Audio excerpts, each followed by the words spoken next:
Texas men's basketball get the job done against West Virginia. Women's basketball traveled up to Fort Worth to come back with another win, climbing up the rankings, and finally, the best season of all is officially underway. That's right, baseball season is finally here. All this and more coming up on College Press Box. Good evening and welcome to College Press Box. I'm your host Kendall Unger and she's Debony Serta. We have a great show for you this evening. But first, a quick reminder before we get started here.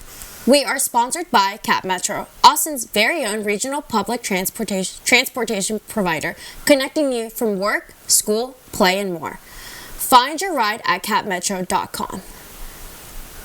Texas men's basketball gets the job done against the West Virginia Mountaineers. Dylan Dessou would score 19 of his 27 points in just the first half. Right here, you can see he nails in a three, and he would do this not once, twice, or 3 times, but 7 times. Yep, that's right, 7 times, making it a career high of 3-pointers for Dessou. He would finish off with 27 points of the night. Dylan Mitchell with the steal right here, and he would slam it down. Yep, thanks. Max A. Smith finished the game with 19 points and is now 12th all-time scoring in NCAA history. Tyrese Hunter would add 19 points of his own. Texas wins 94-58, moving 5-6 in conference play right before they take on the Houston Cougars. Our very own Joe Duffy and TJ Krylowitz were in attendance in the game.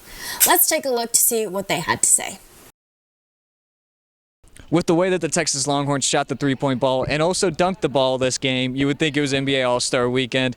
But the Texas Longhorns defeated the West Virginia Mountaineers 94-58 to improve to 15-6 on the season and also 5-6 in Big 12 play.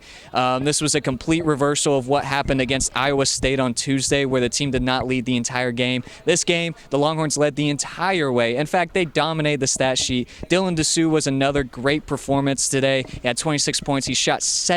He made 7 3-point shots. Max A. Smith and Tyrese Hunter also added 19 points. This team is also going to have a whole week rest after this game. They don't play until next Saturday, where they go and play Houston on the road, which will be a huge game, huge implemented game down the stretch for the Big 12 schedule. Let's see what Rodney Terry had to say after the game. Another great crowd. I mean, we've had... in the Moody, man, we've always had a great crowd. We've never come out and not had a great crowd. Our students have continued to show up all year long and bring in incredible energy. Longhorn Nation stuck behind us and stayed with us today as well. We knew coming in, Josh has done a great job with his group. Very talented West Virginia group that we have a lot of respect for. I thought our guys today came out and really competed at a very high level from start to finish. One of our better starts of the year in terms of first 4 minutes of the game, coming out and really just sitting down and going really hard and competing at a very high level. But really pleased and proud of what our guys were able to do in terms of their effort and the way they played today. Reporting for TSTV, this is TJ Krylowitz. Texas men's basketball stuns everyone with a dominant win against West Virginia. Joining us at the desk to break down this win is men's basketball analyst Tommy Yarsh. Tommy, thanks for coming on. Thanks for having me, Deb. All right, so let's jump right into it. Tommy, Texas has been a little wishy-washy trying to survive the Big 12 conference schedule. After a dominant win this past weekend, what were some of the biggest takeaways from Texas's win? Sure, so I think the biggest takeaway for me was how the Longhorns were able to respond offensively after a really rough showing against Iowa State, and rough might be putting it nicely. Against the Cyclones, Max A. Smith and Tyrese Hunter combined for 0 points at the half, and Hunter didn't end up scoring at all the entire game. And then against West Virginia, they combined for 38 points in a much-needed get-back game. I mentioned earlier that Tyrese Hunter needed a get-back game in this game to kind of get back on track because this team goes as far as he goes. And then next, they held West Virginia to 58 points, the lowest amount they've given up to a Big 12 team this season. I think the defense has really started to come along considering how bad they were as a group early on in the season. And they're not a great unit, but they're becoming good enough to where they can win games and win convincingly. And if they can keep that coming into March, they'll have some solid momentum that's legitimate in the tournament. I think that's what every Texas fan's hoping for right now, is to keep on building up on the momentum as March is right around the corner. Now, Dylan Dessou put on a masterclass against the Mountaineers, but just how much has his impact but just how much has he impacted this team since his return? Well, it would be really silly to say anything less than massively, right? I think Texas is a completely different team when Dessou is on the floor. You think of the first half of the season compared to where they are now, especially with his new offensive game where he can stretch the floor and knock down the long ball. He had a career-high 7 threes against West Virginia, and he shot the ball at a 56% clip from beyond the arc this season. That was a very welcome surprise to Longhorn fans everywhere, and it's made things a lot easier for this offense to function since opponents now have to respect his range. And when you've got shooters on the floor like Max Asmus and Tyrese Hunter, it makes it more difficult for them defensively. And then of Dessou's defense as well, he's averaging a block and a steal per game. He's been very reliable down low like he has been for most of his career, and that's all really positive signs. So with him back on the floor, this is a completely different Texas team, and that's been the case since he returned from injury. 100%. The one thing that Dessou just needs to keep in mind is not to foul as much as he has in the most recent games. Now, the Longhorns will travel down to Houston to take on the Cougars. Last time, this game went into overtime, as we all recall, in the Moody Center. Now, what does this Texas team have to do to not only ensure this game doesn't go into overtime, but beat the Cougars on the road? Well, it's a very tall task, I think, to start with, and if they're going to want to do that, they're going to have to beat Houston at their own game, I think. Being physical is the biggest thing. The Longhorns were extremely soft, I would say, in the first half against the Cougars the first time around, but then they came out much more aggressive in the second half, and that's when you started to see things change, right? That's when they closed the gap, make it a close game, and eventually send it into overtime. If they're able to keep up on the boards and play sound defense like they did in the second half of that first game, get their scorers hot, they'll be in good shape, and they can pick up a really, really big resume win. I think picking up a win in Houston would be great, especially considering in their second half they put up 41 points and made such a big difference. Now, thank you so much for that analysis, Tommy. As always, when we return, our very own Campbell Choate joins us to break down Texas women's basketball win against TCU this past weekend. We'll be right back after this.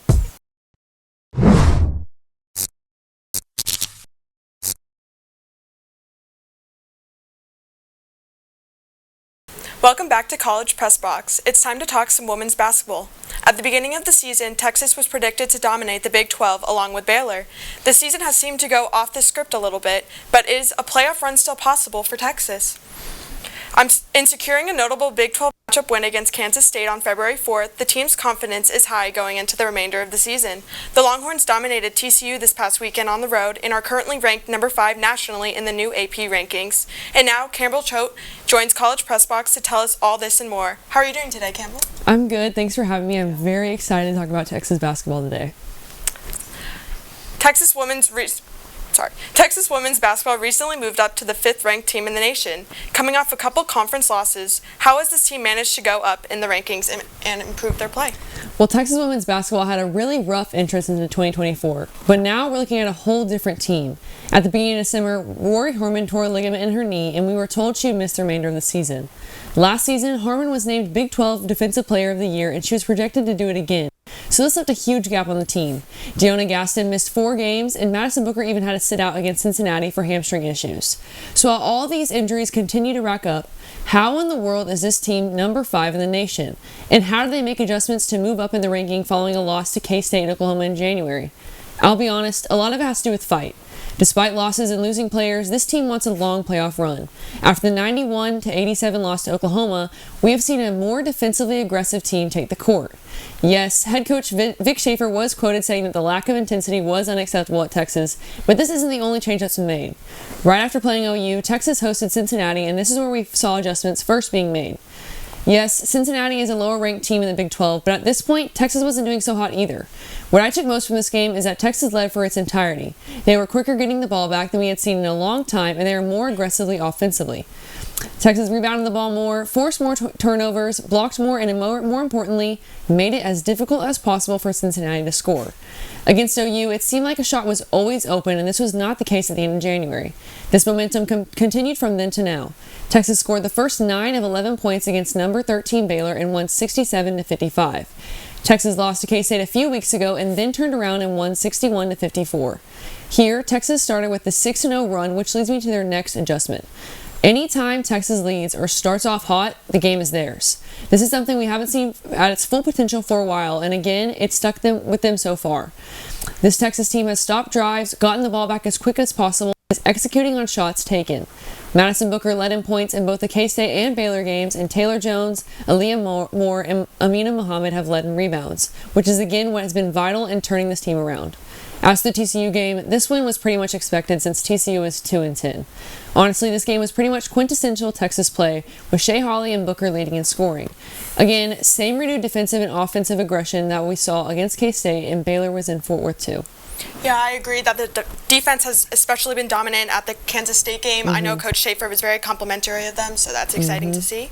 So both Baylor and Texas were projected to be in the Big 12 championship, but as the season has progressed, this no longer seems to be the case. Who do you think will be in the conference championship, and what does Texas need to do to get there? Yeah, like you said, basically every preseason poll said that Texas and Baylor would dominate the conference and go straight to the championship.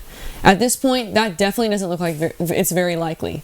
Right now, OU and K-State lead in the Big 12 with Texas behind them and Baylor at number 5. Now looking at Baylor and Texas, I still think they're one or if not the most dominant teams in the conference, but obviously the rankings aren't really reflecting that right now. Both teams have lost because of errors on their behalf, but not because they've been dominated by other teams. Obviously, Texas has to continue the role they're on if they want to play in Kansas City. This means being quicker on the court when on offense and exposing more shots.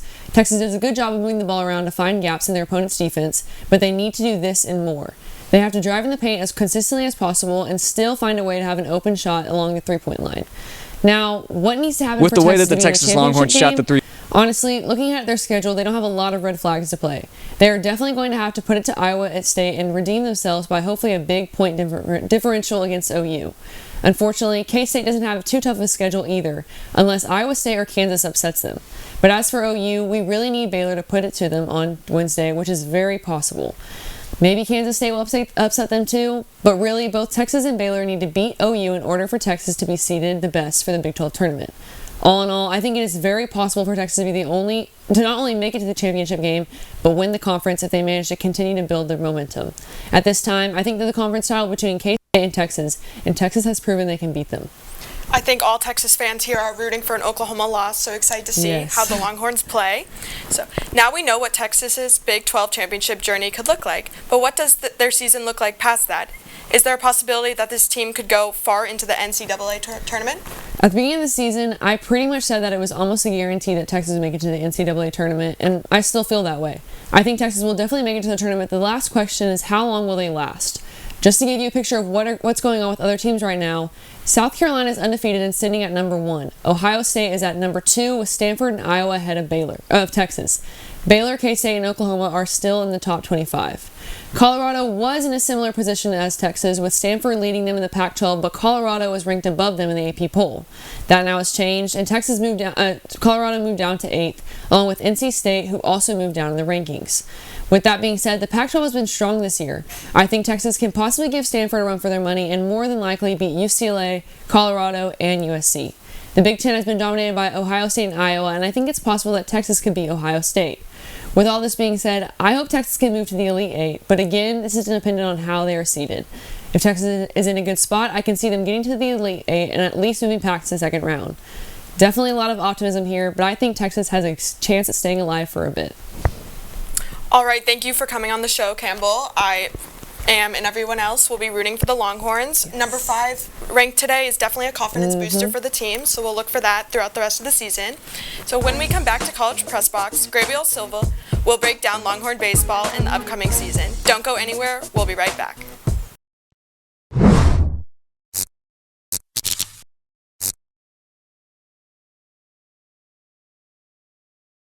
Welcome back to College Press Box. Joining us now to preview Texas baseball season is Gabriel Silva. Gabriel, how are you doing today? I'm doing pretty good, ready to talk some baseball. Alrighty, let's get right into it now. Texas baseball's dreams were crushed by a stadium light in Palo Alto last season as they missed their 39th trip to Omaha. With this being opening weekend, what are some things we can look forward in the upcoming season on the Big 12 farewell tour? Well, after a heartbreaking end, like you said, to their season last year in Palo Alto at the hands of the Stanford Cardinal in the Super Regional, Texas baseball is finally back and ready to wash the bad taste out of their mouths. And I will say that there is a lot of hype surrounding this year's team. Texas is returning many players from last year's team, and combine that with a strong recruiting class, and it will give them one of the most experienced and balanced rosters in the country. The team is predicted to finish second behind TCU in its final season in the Big 12. Texas also enters the season ranked around the 8 to 16 range in multiple different national rankings, and has multiple players with preseason honors, including LeBaron Johnson Jr., who was recently named to the preseason Golden Spikes Award watch list. I expect this Longhorns team to be one of the best in the country by the end of the season. They have a loaded schedule against great teams before conference play starts, especially on March 5th, when the Texas A&M Aggies will come into the dish to take on the Longhorns in what could be a huge matchup in the beginning of the year for the Longhorns. Once conference play starts, the Longhorns will be taking on tough opponents like TCU, Texas Tech, Kansas State, and many others. If the Longhorns are able to blend together and really start to get the ball rolling, this team will be dangerous, and it should be a fun season in Austin.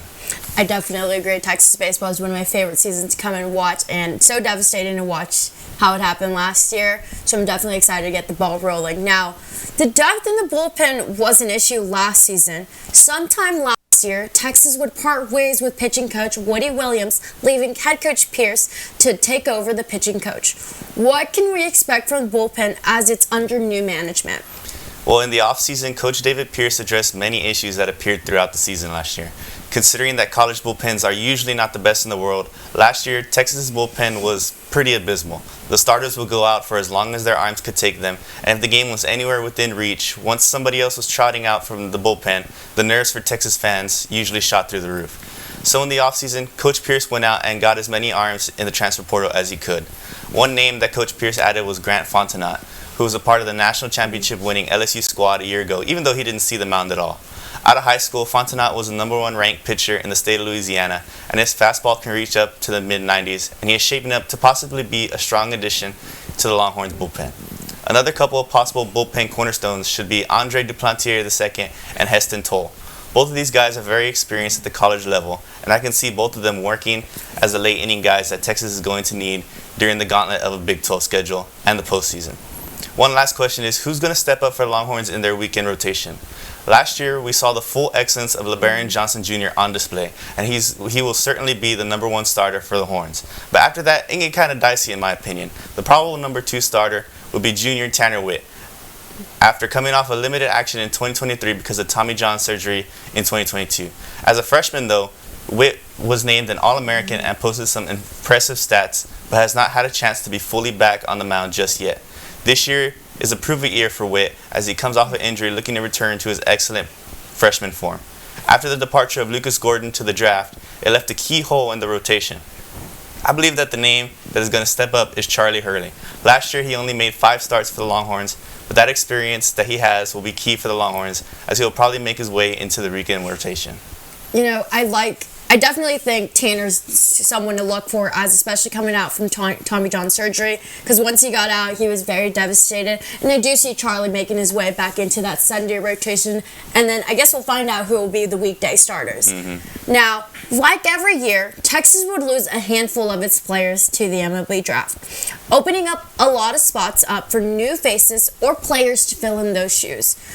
Who should we keep an eye out to fill in those gaps to see who should we keep an eye out to fill in those gaps?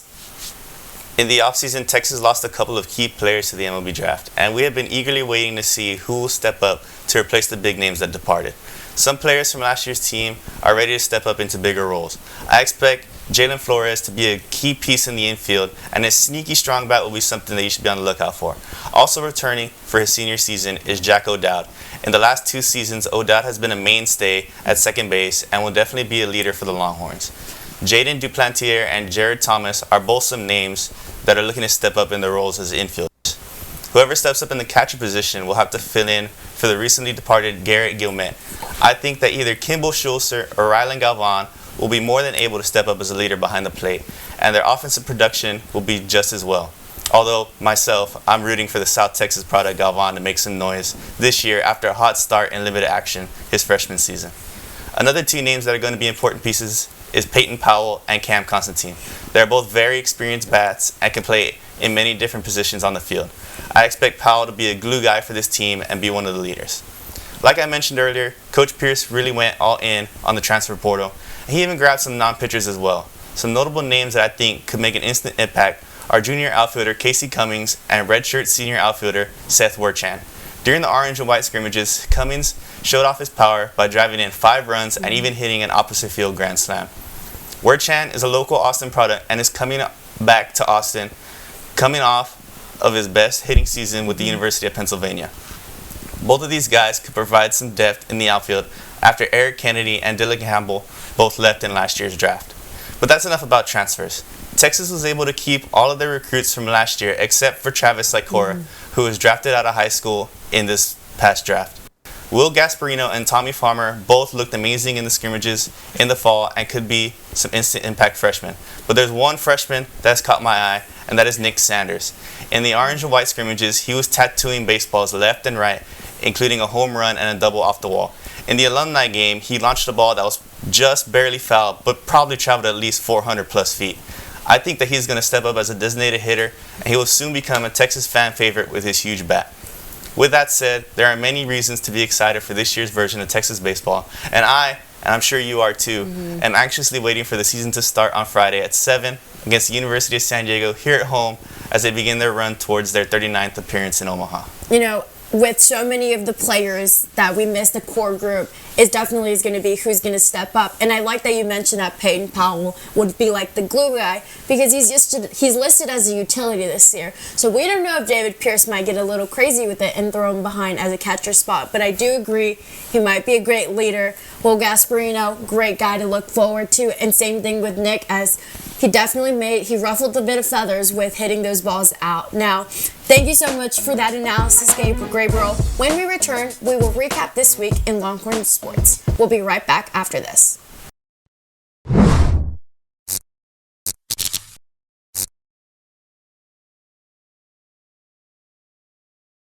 Let's take a quick look back at this past week in Longhorn sports. Texas softball competed in the Stacy Winsberg tournament to open up their season this past weekend. The Longhorns went 5-0 against their opponents.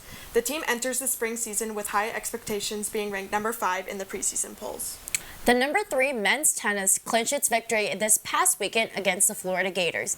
The Gators would win the first double match, but the Longhorns responded, winning 4 of its single matches. Texas would beat the Gators 4-3. Texas alum defensive tackle Steve McMichael set to be the 5th former Longhorn inducted into the Hall of Fame. McMichael retired from the NFL in 1995 after 15 years in the league. He played 4 seasons with Texas and served as captain before graduating in 1979. Now let's take a look of this week ahead in Longhorn sports. On Wednesday, you have women's basketball traveling to Houston to take on the Cougars at 7 p.m. Friday night, Texas baseball will play on San Diego State at 7 p.m. Softball would then go and travel up to Stanford, and they would play at 8 p.m. On Saturday, you have men's basketball at Houston, tipping off at 1 p.m. And that'll do it for this week's episode of College Press Box. Thank you to everybody for tuning in, and thank you to everyone in our back room, including our executive producer, Jason Canander. Don't forget to tune into our other shows this week, like College Crossfire on Wednesday at 9 and Wanna Know Sports on Friday at 10. That's it for me. I'm Kana Unger, and she's Debony Serta from TSTV Sports. Have a great night.